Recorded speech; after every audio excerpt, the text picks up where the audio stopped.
What if you woke up tomorrow morning and realized you had absolutely nothing in the bank?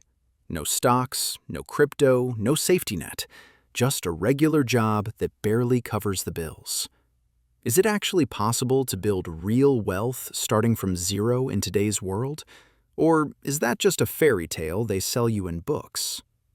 Stick with me for a bit, because I want to have a real talk with you. I'm going to walk you through exactly how I'd build a massive safety net and a growing fortune starting from total scratch in 5 simple phases. This isn't about some get-rich-by-Tuesday scam or some complicated algorithm. This is a real, step-by-step plan for the world we actually live in. I am not selling you a course or something at the end of this video. All I need you to do is hit the like button and subscribe to my channel when you watch this video till the end. Phase 1. Dealing with the invisible weight. Look, if we're being friends here, I have to give you some tough love. You can't build a skyscraper on a swamp. If you have credit card debt, your net worth isn't zero, it's negative.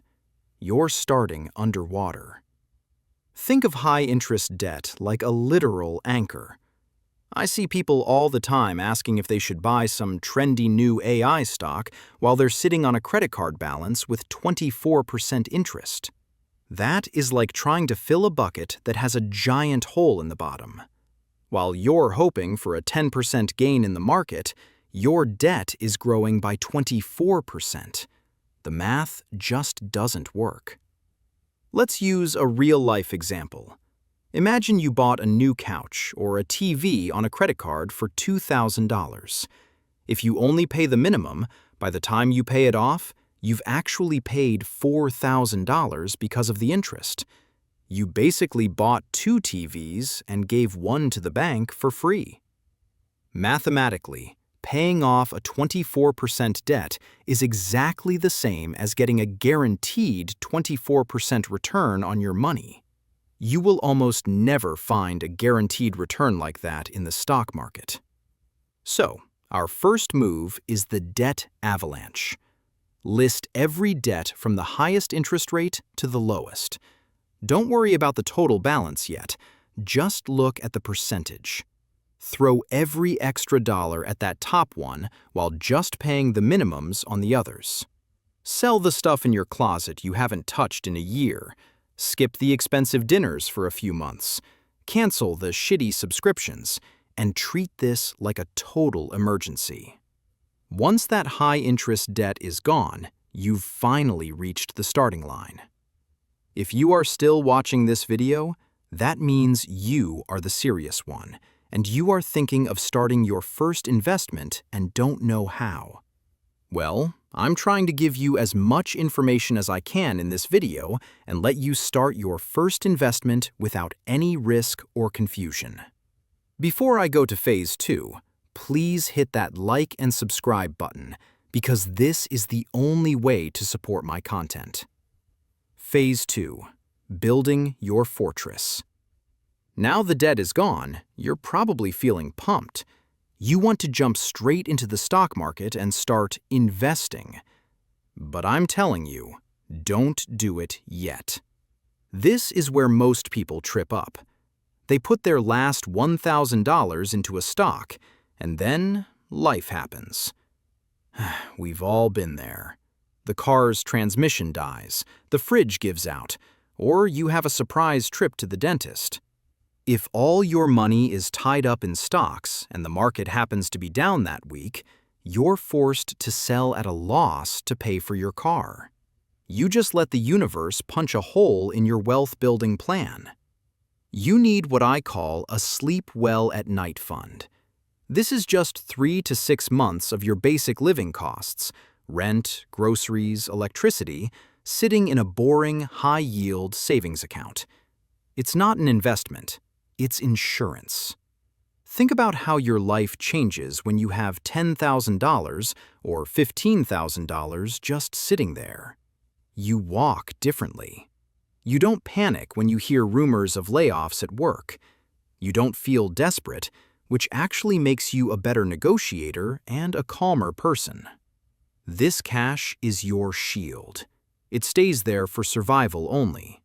It's not for a once-in-a-lifetime vacation or the new iPhone. Only when this shield is fully built do we even look at the stock market. Phase 3. The secret power of being boring. Once your fortress is built, it's finally time to invest. But here is the secret that the finance gurus won't tell you. Good investing is supposed to be incredibly boring. If it's exciting, you're probably gambling. Everyone wants to find the next Nvidia stock or the next big moon coin. We all want to feel like we're the smartest person in the room. But here is the reality. Even the professional hedge fund managers who have PhDs and supercomputers usually fail to beat the overall market over the long term. Instead of trying to find the needle in the haystack, why not just buy the whole haystack? This is where index funds come in. When you buy a total market index fund, you own a tiny slice of basically every major company. As the world economy grows, you grow. Historically, the market grows about 10% a year over the long run. If you know not much about index funds, leave me a comment below and I'll start making a video about it. Simple as that. Let's look at the 90-10 rule to keep things interesting. Put 90% of your investment money into those boring index funds and set it on autopilot. Every time you get paid, a piece goes in there automatically. Then take the other 10% and use that for your fun picks. If you want to buy a specific tech stock or a little crypto because you believe in the tech, go for it. If that 10% goes to zero, your life isn't ruined. But if it goes to the moon, hey, that's a nice bonus. This way, you scratch the itch to play the game without risking your entire future. Phase 4. Winning the war against taxes. You can be the best investor in the world, but if you're giving a huge chunk of your profits to the government every single year, you're basically running a race with a backpack full of rocks. You need to be smart about where your money lives. Imagine you have 2 buckets. Bucket A is a regular brokerage account. Every time you sell a stock for a profit, the government takes a bite. Every time you get a dividend, they take a bite.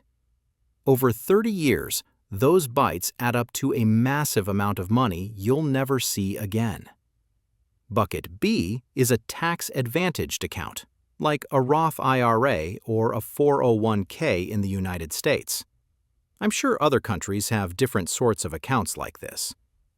If your job offers a 401k match, that is literally a 100% return on your money you put it in. You cannot find a deal better than that anywhere on earth. With a Roth IRA, you pay taxes on the money now, but when you retire, every single dollar you take out, including all the growth, is 100% tax-free. If you invest $10,000 and it grows to $100,000 over a few decades, you keep the whole $100,000. In a normal account, you might owe $15,000 or $20,000 in taxes on that gain. That's a brand new car you just handed over to the IRS for no reason. Think of your investing like a waterfall. Step 1. Get that employer match on your 401k. Step 2. Fill up your Roth IRA. Step 3. Go back and finish filling the 401k. Only after those tax shields should you even think about using a regular trading app. Answer me in the comments.